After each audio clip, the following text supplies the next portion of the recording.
This will be the second time in 2 months that the Lands Ministry, along with its collaborators, has impounded this large quantity of rosewood. The 13 containers valued at $240,000 were impounded at the port. The rosewood, which originated from Nigeria according to authorities, was being rerouted through Ghana's port. After an initial inspection on Friday, the Lands Minister Samuel Abu-Jinapor led a team to officially hand over the 13 containers of rosewood, and he assured of swift investigations. As we speak now, what is happening is we've put this ban on the export of rosewood.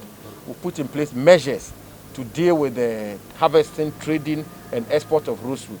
That is what has led us to this confiscation. But we are very convinced that there is a very sophisticated cartel syndicate involved in this trade. And we think that the national security can unravel that. That's why we've requested a national security architecture to assist the Ministry of Lands and Natures in unraveling, so that we get to understand the full contours of this cartel. Ghana has signed on to the Convention on International Trade in Endangered Species of Wild Fauna and Flora CITES, which is an international treaty to prevent species from becoming endangered or extinct because of international trade. Under this treaty, Ghana is expected to regulate the international trade of rosewood. The latest development leads one to ask if the ban on rosewood is effective.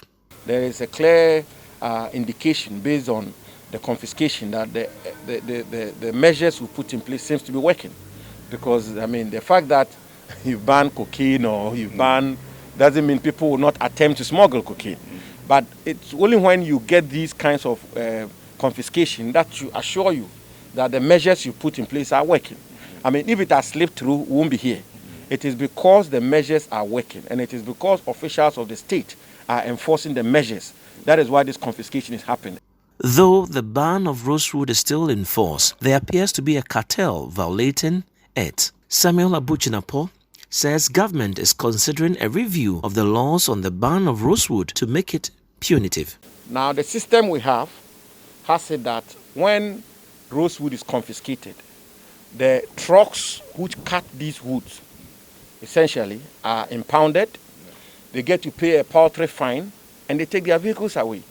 I'm beginning to think that it's about time that we come up with measures which will say that when a vehicle is found to be transporting rosewood in Ghana, the vehicle is confiscated to the state. That can be a deterrent intervention, and we are looking at that very closely. We are going to have to discuss with the Ministry of Interior and the Ministry of Transport for us to begin to say that if you allow your vehicle to be used to carry contraband goods or allowed to carry goods which is meant for criminal activity, you will not have access to your vehicle again. So there's a whole gamut of other measures we are thinking through, which we need to engage in some consultations with other state agencies and hopefully be able to come up with measures which will bite even a lot more. So the Lands and Natural Resources Ministry is looking at reviewing the laws on the importation and export of rosewood to make sure that it is punitive enough to deter these cabal who are still engaging in the illegal trade. My name is Kojo Asman, reporting for Citi News.